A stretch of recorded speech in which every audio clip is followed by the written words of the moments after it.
بسم الله والصلاة والسلام على رسول الله. واش راكم حبيباتي؟ ان شاء الله تكونوا كامل بخير وعلى خير وتكونوا مهنيين يا رب العالمين. جيتكم اليوم بالوصفة تاع الغريبية، تجي الله. الغريبية هذه شوفوا راهي تجي مقرمشة، ما تجيش هذيك اللي تذوب وتلصق في الفم.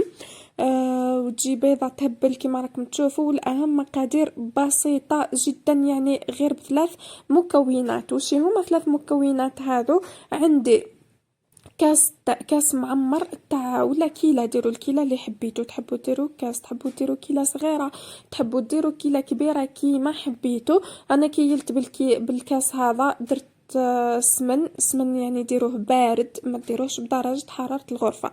انا السمن عندي كان يعني كان برا فريجيدار، ومن بعد دخلته فريجيدار حتى جمد لي شوية، يعني حتى حكم روحه مليح. لازم تخليوه يكون شوية حكم روحه في الغريبية هذه، ما ديروهش بدرجة حرارة الغرفة كيما في لي جاتو الاخرين ولا في الغريبية اللي مالفين نديروها. يعني مام هذه غريبية راهي سامبل، وتجي بزاف بنينه وتجي مقرمشه بالنسبه لي ما يحبوش هذيك الغريبيه الطريه واللي تذوب في الفم.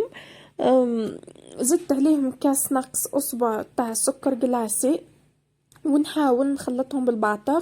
من الاحسن ديروا بالبعتر ولا بالفوي، ولا تخدموها مليح مليح بيدكم، باسكو لازم كيما قلت لكم لازم السمن تاعكم يكون بارد مليح، ما يكونش بدرجه حراره الغرفه. يعني الخدمه تاعها راح تجي شويه صعيبه لو كان تخدموها بيدكم. شوفوا راهي بالبعتر، يعني طول شوي باش ينسجموا مع بعضهم. عفوا هنا حبيباتي السكر راهو يطير، تلمو السمن راهو بارد، بصح ما حبيتش نحذف لكم هذا المقطع هيك باش تشوفوا كلش بالتفصيل.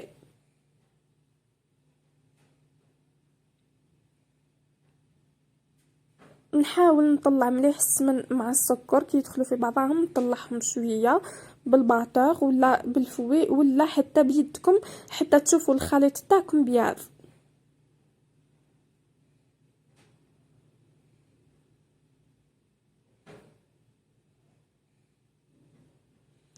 انا بعد ما تخلطوا يعني مليح مع بعضهم، جيت ندخل بيدي، يعني ندخل لهم الحراره تاع اليد هكا باش نحس شويه السكر هذاك يذوب شوي، اخترش السمنه راهو بارد ما راحش يذوب لي السكر تاعي فاسيلمون. نخدمها بيدي هكا غير خفيف خفيف برك.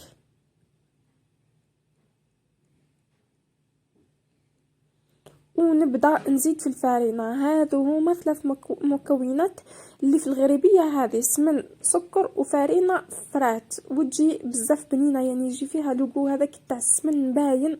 واش راح نقول لكم جربوها وان شاء الله تعجبكم. نزيد الفارينه بشويه. شوفوا الفارينه مانيش راح نعطيكم مقادير مضبوطه، انا راح نعطيكم قداش هزت لي فارينه، بصح انتوما والفارينه تاعكم للعلم وللامانه انا استعملت فارينه تاع سيم متعددة الاستعمالات. هنا حبيباتي نزيدو الفارينة بشوي بشوية حتى نتحصلوا على عجينة تكون طرية وما تلصقش في اليد، يعني تكون طرية مليح، ما تيبسوهاش بزاف وفي نفس الوقت ما تخليوهاش تلصق في اليد. هنا راني سرعت شوية في لا فيديو هيك باش ما نطولش عليكم.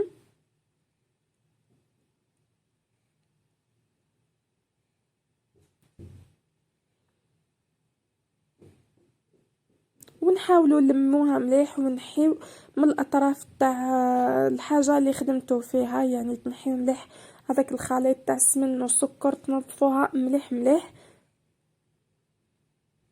قلت لكم الفارينه ما ديروهاش على ضربه. شوفوا هي نورمالمون كيلا سمن ولا كيلا تاع ليدام تهزلكم 3 كيلات تاع فارينه، انا هزت لي 3 كيلات قد يعني ما بقات قطره ولا ما زدت حتى قطره فوق الكيلات هذوك. وانتم على حساب الفارينه تاعكم، اذا الفارينه تاعكم تشرب راح ديروا قل من 3 كيسان. وهنا بعد ما كملت 3 كيسان تاعي ونجي شغل نعجنها بكف يدي. كما راكم تشوفوا هذه الغريبيه مختلفه تماما على الاخرين اللي لازم غير نلموهم. هذه تحب شويه تتعجن، يعني ادلكوها غير شويه ديجا كي تلم برك ولا لاباط تحسوها يعني طريه تهبل. قلت لكم عجنوها شويه هكا بكف الايدي برك كيما راكم تشوفوا، حتى نتحصلوا على عجينه طريه وناعمه.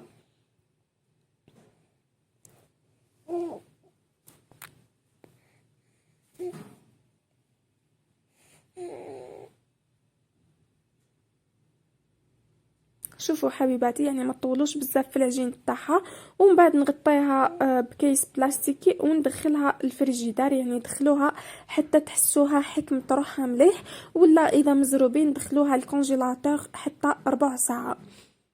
وكي تجبدوها من الفريجيدار ولا الكونجيلاتور تلقاوها يبست، زيدوا اخدموها شويه بيدكم يعني كيما كنتوا تشوفوا فيا بكف الايدي، ومن بعد تبداو تشكلوا فيها. وكي تبداو تشكلوا فيها حبيباتي، انا هنا شكلت معاكم 3 اشكال، يعني لازم تضغطوا عليها مليح بين يدكم وصباعكم كيما راكم تشوفوا باش ما تتشققش معاكم. لو كان ما ضغطوش عليها راح تجيكم مشققه بزاف. هنا هذا الشكل الاول اللي راح نشكله معاكم، التشكيل تاعها ساهل لا طابع لا والو، وزيد العجينه تاعها هايله، يعني كي تكونوا تخدموا فيها راح تعجبكم وراح تستمتعوا بهذه العجينه.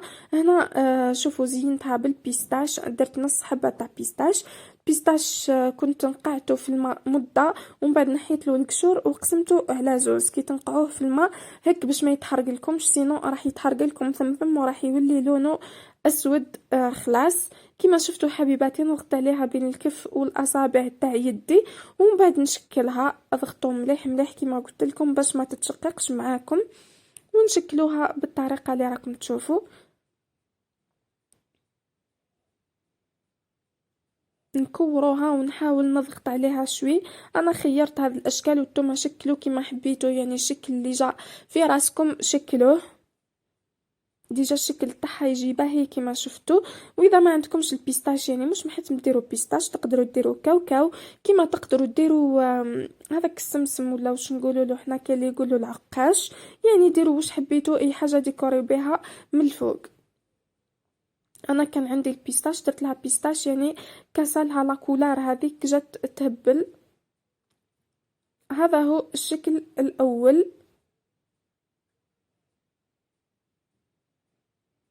ودرك راح نشارك معاكم الشكل الثاني كيفاه درتو، حتى هو لازم تضغطوا مليح بين اصابع والكف تاع يدكم، ومن بعد تشكلوه بالطريقه اللي راكم تشوفوا.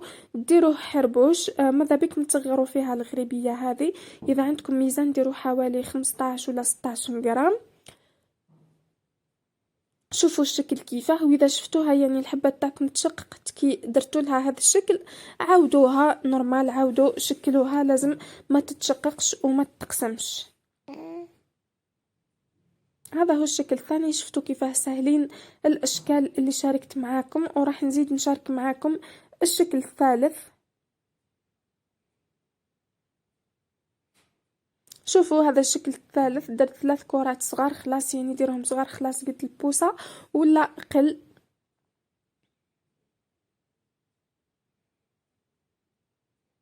حاولوا يعني شوفوا كيما اكزامبل العجينه هذيك اللي درتو بها الحبه هذيك اللي كبيره شوي، قلت لكم حوالي 15 ولا 16 غرام، اقسموها على 3 ولا زيدوا لها غير شويه كونتيتي صغيره برك، وقسموها على 3 وكوروها بالطريقه اللي راكم تشوفوا.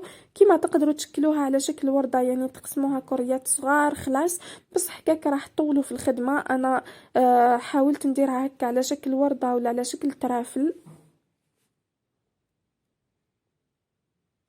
وهذه الكرة الثالثة. نتوما حاولوا تكوروا كلش ومن بعد تخدموا على ضربة. انا كنت نعدت لكم يعني من كل شكل اللي درتو نعدت لكم 2 حبات ولا 3، ومن بعد رحت كورت كلش وبديت نخدم على مرة واحدة، هكاك تجيكم الطريقة اسهل وثمثم تكملوا. نجيب الكرات هذوك في 3 ونديرهم عند بعضهم كما راكم تشوفوا، ونحاول نضغطهم عند بعضهم غير بشويه برك، ديجا كي يطيبوا راح يلصقوا في بعضهم، ما كان لا تضغطوهم مليح. ونحط نديكوريهم بنص حبه تاع بيستاش كما راكم تشوفوا. شوفوا كيفاه جاو تحفونين يهبلوا، وقلت لكم ديكوريوهم بواش حبيتوا، يعني الحاجه اللي متوفره عندكم ديكوريو بها. وهنا نزيد نشكل معكم حبه واحده اخرى هيك باش تشوفوا اكثر وتفهموا مليح. هكا ونضغطوا عليهم غير بشويه. قلت لكم كي طيب راح يلصقوا وحدهم مع بعضهم.